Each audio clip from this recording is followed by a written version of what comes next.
Indian നിർമ്മിത വിദേശ മദ്യം എന്ന് പറയുമ്പോഴത്തേക്കും അതിൽ വിസ്കി, ബ്രാൻഡി, റം, വോഡ്ക എന്നിങ്ങനെയുള്ള ഉൽപ്പന്നങ്ങൾ വരും. അതെല്ലാം തന്നെ കമ്പനി നിർമ്മിക്കുന്നുണ്ട്. അത് കൂടാതെ അവർ ഡ്രിങ്കിങ് വാട്ടറും ബോട്ടിൽഡായിട്ട് നിർമ്മിച്ച് പുറത്തിറക്കുന്നുണ്ട്.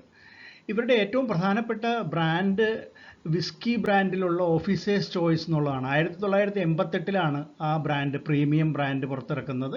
വളരെയധികം വിൽപ്പനയിൽ ലോകത്തിൽ തന്നെ മുന്നിൽ നിൽക്കുന്ന ഒരു വിസ്കി ബ്രാൻഡാണ് ഓഫീസേഴ്സ് ചോയ്സ്. അപ്പോൾ ആ പേരിലാണ് ഡ്രിങ്കിങ് വാട്ടറും അവർ ഇറക്കുന്നുണ്ട്. അപ്പോൾ ഈ പരസ്യത്തിലൊക്കെ മദ്യത്തിൻ്റെ പരസ്യം പാടില്ലല്ലോ. ആ സമയത്ത് ഡ്രിങ്കിങ് വാട്ടറിൻ്റെ ഓഫീസേഴ്സ് ചോയ്സ് എന്നൊക്കെ പറഞ്ഞ് ഉള്ള പരസ്യങ്ങളൊക്കെ നമുക്ക് ടെലിവിഷനിൽ കാണാം. നിയമത്തെ വെട്ടിക്കുന്നതിന് വേണ്ടിയിട്ടുള്ള ഒരു കാര്യമായിട്ടാണ് അതിനെ കരുതുന്നത്. അപ്പോൾ ഓഫീസേഴ്സ് ചോയ്സ് എന്നുള്ള പേരിൽ ഡ്രിങ്കിങ് വാട്ടർ ഉണ്ട്. അതുപോലെ തന്നെ ഓഫീസേഴ്സ് ചോയ്സ് ബ്ലൂ എന്നുള്ള പേരിലും സ്റ്റെർലിംഗ് റിസർവ് ബ്രാൻഡ് എന്നുള്ള പേരിലും ഡ്രിങ്കിങ് വാട്ടർ ബ്രാൻഡ് അവർ ചെയ്യുന്നുണ്ട്. ഇതിൻ്റെ കോർപ്പറേറ്റ് ഓഫീസ് മുംബൈ ആണ്. മാർക്കറ്റിങ്ങിൻ്റെ കാര്യം പറയുകയാണെങ്കിൽ ശക്തമായ പാൻ ഇന്ത്യ നെറ്റ്വർക്കാണ് കമ്പനിക്കുള്ളത്. അപ്പോൾ 12 റീജിയണൽ സെയിൽസ് ഓഫീസസ് ഉണ്ട്. 79,329 ഔട്ട്ലെറ്റുകളുമുണ്ട്. മാത്രമല്ല ഒരു 14 രാജ്യങ്ങളിലേക്ക്, പ്രധാന രാജ്യങ്ങളിലേക്ക് അവരുടെ പ്രോഡക്റ്റ് കമ്പനി കയറ്റി അയക്കുന്നുണ്ട്. അതായത് middle east countries, north America, Africa, ഏഷ്യയിലെ വിവിധ രാജ്യങ്ങൾ, അതുകൂടാതെ യൂറോപ്പിലേക്കും ഈ കമ്പനിയുടെ പ്രോഡക്റ്റുകൾ, അതായത് വിവിധ തരത്തിലുള്ള മദ്യം കയറ്റി അയക്കുന്നുണ്ട് ഇന്ത്യയിൽ നിന്ന്. അലൈഡ് ബ്ലെൻഡേഴ്സ് ആൻഡ് ഡിസ്റ്റിലേഴ്സിന് തെലങ്കാനയിലെ രംഗാപൂരിൽ ഒരു വലിയ ഡിസ്റ്റിലിംഗ് യൂണിറ്റ് ഉണ്ട്, ഡിസ്റ്റിലറി എന്ന് പറയാം. അതായത് 75ഓളം ഏക്കറിൽ ഉള്ള ഒരു വലിയ പ്ലാന്റാണ്. അവിടെ ആ പ്ലാന്റിൻ്റെ വലിപ്പം പറയുകയാണെങ്കിൽ 25,000 സ്ക്വയർ മീറ്റർ വരും. അവിടെ അവർ ഇതിനാവശ്യമായിട്ടുള്ള മദ്യം നിർമ്മിക്കുന്നതിന് ആവശ്യമായിട്ടുള്ള extra neutral alcohol 54.75 million litres പ്രതിദിനം ഉൽപ്പാദിപ്പിക്കുന്നുണ്ട്. പിന്നെ കമ്പനിയെ സംബന്ധിച്ച് പറയുമ്പോൾ അവർക്ക് 18ഓളം ബോട്ട്ലിംഗ് യൂണിറ്റുകളുമുണ്ട്. അതിൽ നല്ലൊരു ഭാഗവും സ്വന്തമാണ്, പിന്നെ ചിലതൊക്കെ കോൺട്രാക്ട് ബേസിൽ അവരെടുത്ത് നടത്തുന്നതുമുണ്ട്. ഇനി നമുക്ക് അലൈഡ് ബ്ലെൻഡേഴ്സിൻ്റെ പ്രൊമോട്ടേഴ്സ് ആരൊക്കെയാണെന്ന് നോക്കാം. കിഷോർ രാജാറാം ഛാബ്രിയ, അദ്ദേഹമാണ് ഇതിൻ്റെ ചെയർമാൻ. അദ്ദേഹത്തിൻ്റെ ചിത്രമാണ് ഇവിടെ കൊടുത്തിരിക്കുന്നത്. അതുകൂടാതെ ബിന കിഷോർ ഛാബ്രിയ, അവരുടെയും ചിത്രം ഇവിടെ കൊടുത്തിട്ടുണ്ട്. പിന്നെ രേഷം ഛാബ്രിയ, ജിതേന്ദ്ര ഹെംദേവ്.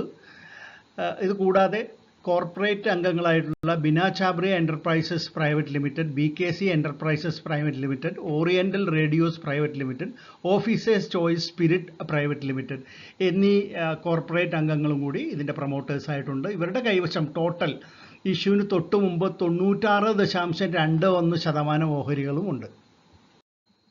ഇതാണ് കമ്പനിയുടെ ഫിനാൻഷ്യൽ കണക്കുകൾ ചെറുതായിട്ട് കൊടുത്തിരിക്കുന്നത്.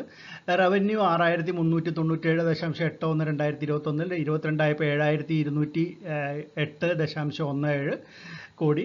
2023 7,116.75 കോടി. ഇനി 2024 ആദ്യത്തെ 5 മാസത്തെയാണ് 3,176.52 കോടി. ഇനിയും നെറ്റ് ഇൻകം നോക്കാം, അറ്റാദായം 2021 2.51 കോടി രൂപ മാത്രമാണ് ഇവരുടെ അറ്റാദായം. അത് അടുത്ത വർഷമായപ്പോൾ കുറയുകയാണ് ചെയ്തിട്ടുള്ളത്, 1.48 കോടി രൂപ. 2023 1.6 കോടി രൂപയിലേക്ക് അത് അല്പം വർദ്ധിച്ചിട്ടുണ്ട്.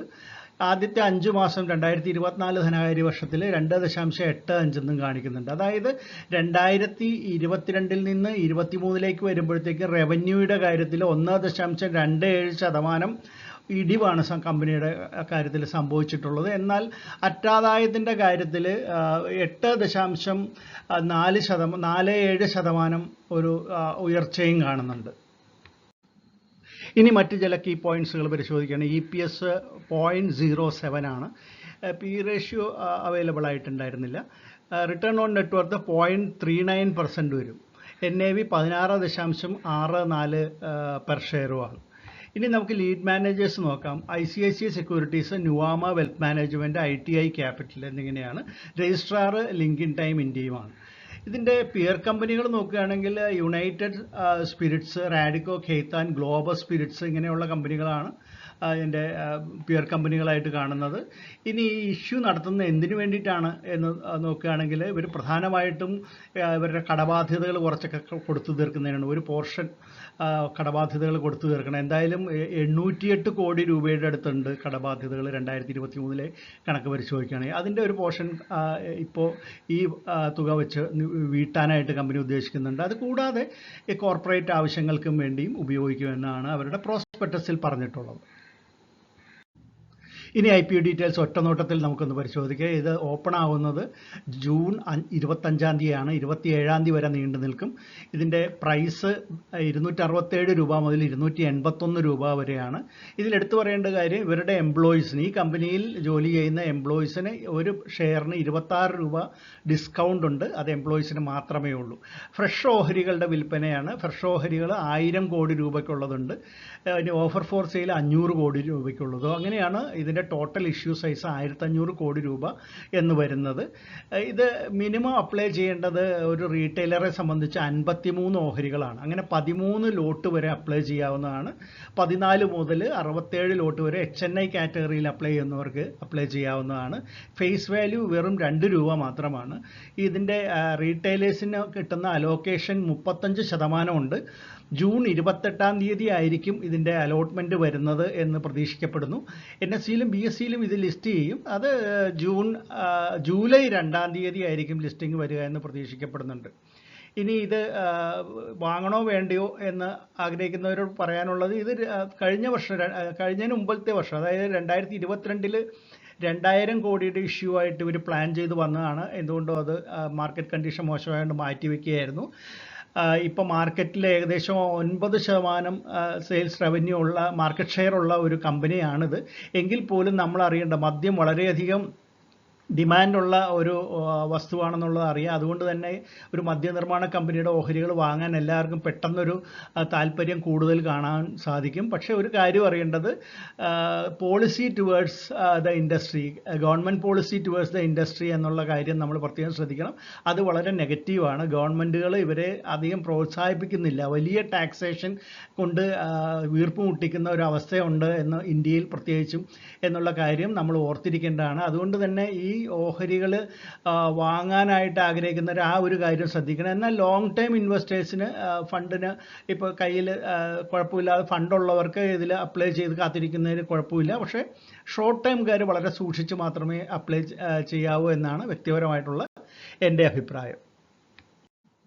എപ്പോഴും പറയുന്ന പോലെ തന്നെ ഇത് ഷെയർ ചെയ്യുക, നിങ്ങളുടെ കമൻറ്റുകൾ ഇടുക, അതോടൊപ്പം ലൈക്ക് ചെയ്യാൻ ഒട്ടും മടിക്കരുത്.